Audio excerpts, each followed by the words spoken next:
In the meantime, President-elect Biden is filling out his national security team. But the biggest pick so far for the business world has been Janet Yellen. Biden plans to nominate her as Treasury Secretary. But even before he takes office, he is supporting congressional Democrats in their push to get a multi-trillion-dollar stimulus package passed.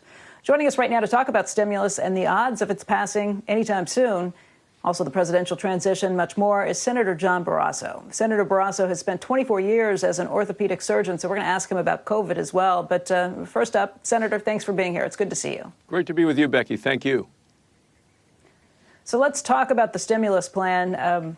Some pressure to try and get things done. There are a lot of Americans who are really suffering, and it feels like Congress has not done much of anything. I realize both sides have kind of dug in their heels and said, this is where we stand. What are the odds of us getting any sort of help to those people in the next month?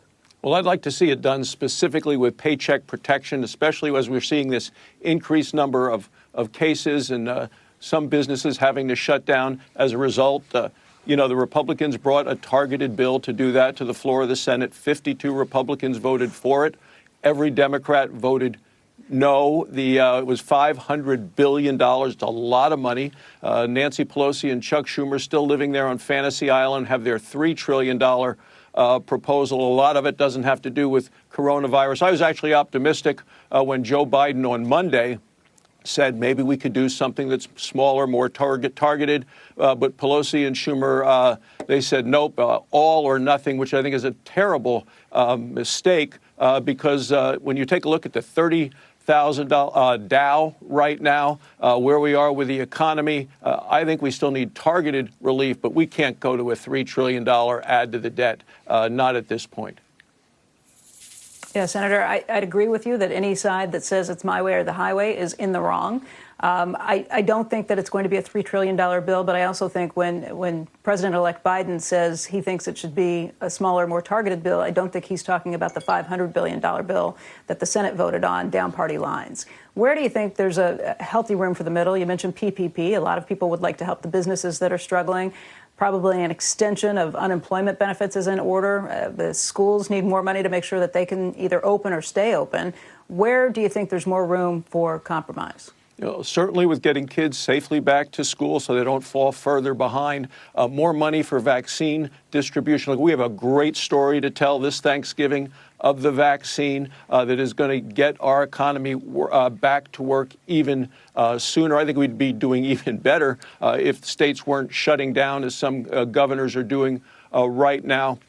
So there is area to work together. We need to fund the government. That's coming up.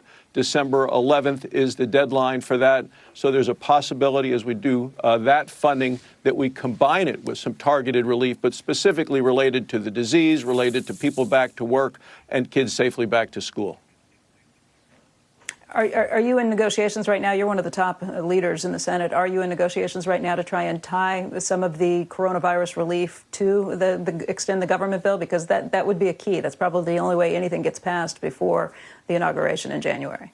Well, I think that's certainly part of the discussions that we're having. We were having them heading up to Thanksgiving. We're going to be back Monday continuing those. But over this week, discussions are continuing. As a doctor, you mentioned that you think some of the states that are kind of putting additional restrictions on and shutting things down, you'd rather not see. And I do understand that it's a debate over the economic damage that gets done and the continuing spread of this virus. How should we be going about this? What do you think about Americans traveling over this holiday weekend? Well, people know what to do to prevent the spread of the disease. We need to socially distance, wear a mask, and take the precautions that we know work. This is a time of, we're so close with the vaccine. We're going to start being able to vaccinate 20 million people next month. But we're losing about 1,000 people a day on average. We lost 250,000 already. The vaccine, regrettably, has been politicized, and we can talk about that if you like. We have a great story to tell about the vaccine because, look, you've seen this, Becky. The numbers we hear, 95% effectiveness, it's better than that. For people that have been in these studies, tens of thousands of people, some have gotten mild cases of coronavirus, but nobody that's gotten the vaccine has gotten seriously sick or died from this. So it's 100% effective in terms of preventing death. We just need to get to the point where it's widely distributed, and that's going to happen at the end of next month and then $25 million every month after that.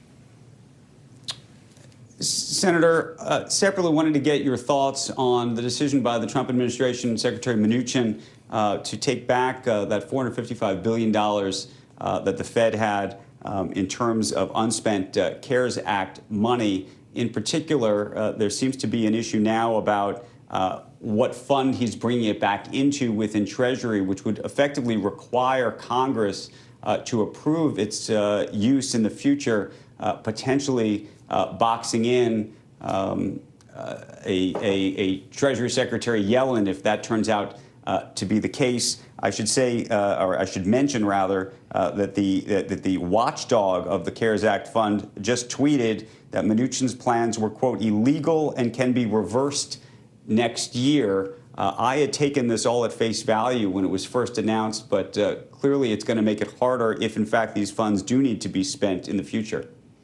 Well, I think it was the right decision by Secretary of Treasury Mnuchin to bring back the money. I would like to repurpose that, actually, in terms of being able to use it for additional paycheck protection loans. Look, they've worked great in Wyoming, 13,000 of those loans, over $1 billion for small businesses in Wyoming, but every state around the country has benefited from that. So I'd like to see that money repurchased. Janet Yellen has a very different approach than I do in terms of government spending. She's much more a Keynesian, feels the government spending is needed. She's actually called for higher taxes, and I've had her in Jackson Hole for our Federal Reserve meeting when she was running the Fed. She has a different approach than I do, and so I agree with what Secretary Mnuchin has done. Would you approve? Senator, does that mean you won't vote for Janet Yellen as Treasury Secretary?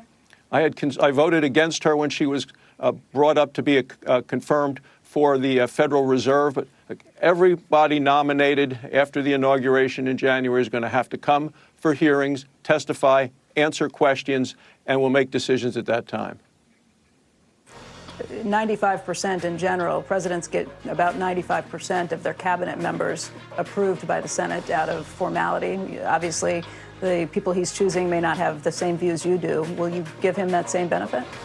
Well, what you know clearly is that when President Trump came into office, when the Dow has been up 60% in this 4 years, when he came into office, he was blockaded every step along the way to get his people and this cabinet nominated. It was obstruction all the way by the Democrats. I'm focused on the Georgia election and making sure the Republicans are still in the majority in the next Congress, so that we'll be able to have a much better say than if you had a 50-50 Senate with a potential Vice President, Kamala Harris, being the deciding vote and slipping the majority to Chuck Schumer's side of the aisle. I'll take that as a no. Senator Barrasso, good to see you. Happy Thanksgiving, and we hope to see you soon. And to you. Thank you.